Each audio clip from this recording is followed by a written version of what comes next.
പേടിക്കില്ല ആരുമോനെ ഗോവിന്ദസ്വാമിയുടെ സമാധി നമ്മൾ അൺബോക്സ് ചെയ്ത് പോയി കഴിഞ്ഞിട്ട് എനിക്ക് ഇവിടെയൊക്കെ വൈക്സിഡ്സ് ഉണ്ടാകുന്നത് പോയി നോക്കാം. ഗൈസ്, നമുക്ക് ഇന്നലെ പാളിപ്പോയ ഫേസ് മാസ്കിൻ്റെ വീഡിയോ ഒന്ന് റീക്രിയേറ്റ് ചെയ്യാം.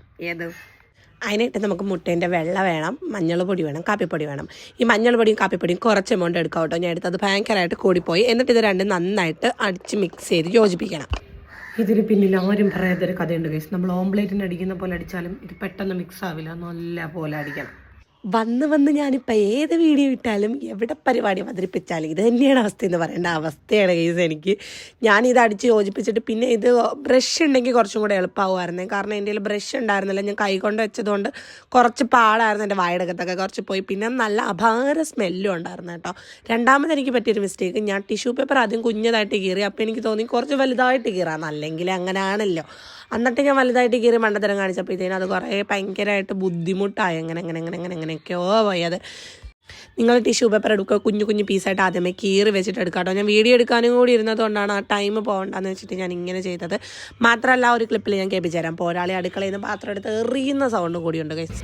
ഇതെന്ത് കോളേജ്. നമുക്ക് ടിഷ്യൂ പേപ്പർ ഇതിൽ മുക്കിയിട്ട് ഒട്ടിക്കാം, അതായിരിക്കും നല്ലത്. എൻ്റെ ബുദ്ധിക്ക് അതാണ് നല്ലത്. അതൊരട്ടർ ഫ്ലോപ്പ് ബുദ്ധിയായിരുന്നു. അങ്ങനെ വെച്ചിട്ടും ഒരു ഉപയോഗം ഉണ്ടായിരുന്നില്ല. ഇത് മുക്കിയെടുത്തിട്ട് എന്താ രണ്ടാ പോലെയൊക്കെ ആയി. ഒട്ടിച്ചിട്ട് മുക്കുന്നതാണ് ഗൈസ് നല്ലത്. ആ പാത്രം വീണ സൗണ്ട് നിങ്ങളെല്ലാവരും ശ്രദ്ധിച്ച് കാണുമല്ലോ അല്ലേ. പോരാളിക്ക് വയ്യായിരുന്നു ഗൈസ്. അതിനിടയ്ക്ക് രണ്ട് പെമ്മക്കൾ ജോലി എടുക്കാതെ വെറുതെ ഇരിക്കുന്നത് പറഞ്ഞ് പാത്രം എടുത്ത് തരണതാണ്. അങ്ങനെ ഞാനും മുട്ടയും കൊണ്ട് എവിടെയോ ഒരു കരയും എത്തിയിരുന്നില്ലായിരുന്നു കേസ്. എനിക്കിത് എന്ത് ചെയ്യണമെന്ന് പിന്നെ അവസാനം ഒരു പിടി ഉണ്ടായിരുന്നില്ല. എങ്ങനെയൊക്കെയോ ഞാൻ കട്ട് ചെയ്ത് കുഞ്ഞ് പീസാക്കി ഫേസിനകത്ത് വെച്ചിട്ട് ഒരു ലെയർ ഞാൻ കംപ്ലീറ്റ് ചെയ്തു. എന്നിട്ട് അടുത്ത ലെയറിനകത്ത് പിന്നെയും ഈ ഈ ബാറ്ററല്ലല്ലോ ഈ മിശ്രിതം ആ സാധനം പിന്നെയോ നമുക്ക് ഒഴിക്കണമായിരുന്നു. എന്നെ കൊണ്ട് പറ്റാത്തൊരു പരിപാടിയായിരുന്നു. ഭയങ്കര പാടുള്ളൊരു കാര്യമാണ്. ബ്രഷ് ഉണ്ടെങ്കിൽ കുറച്ചും കൂടെ എളുപ്പമാകുമായിരുന്നു. നല്ല ടാസ്ക് ഉള്ളൊരു പണിയായിരുന്നു കേട്ടോ. എനിക്ക് പിന്നെ അരി ഏത് ഉലുവ ഏതെന്ന് തിരിച്ചറിയാൻ പറ്റാത്ത അവസ്ഥയായിരുന്നു ഗൈസ്. മൊത്തത്തിൽ എൻ്റെ കിളി പോയി. എന്നെ കണ്ട് എനിക്ക് എന്നെ ചിരി വന്നു. ഈ മോർച്ചറിയിൽ നിന്ന് ആൾക്കാരെയൊക്കെ പാക്ക് ചെയ്ത് വെച്ചിരിക്കത്തില്ലേ ഡെഡ് ബോഡിയൊക്കെ, അതേപോലെയാണ് എനിക്ക് എന്നെ തന്നെ കണ്ടിട്ട് തോന്നിയത്. മോർച്ചറി കൊണ്ടുവന്ന് കാണും. പിന്നെ അവസാനം ഞാൻ തന്നെ തീരുമാനിച്ചു ഈ കറിയൊക്കെ കോരി ഒഴിക്കുന്ന പോലെ സ്പൂണിൽ കോരി ഒഴിക്കാതെ. അങ്ങനെ ഒഴിച്ചപ്പോഴത്തേനും പിന്നെ കുറച്ചും കൂടിയൊക്കെ വന്ന് കുറച്ച് വായിലും പോയി. ഞാനത് തുപ്പി കളയുകയും ചെയ്തു.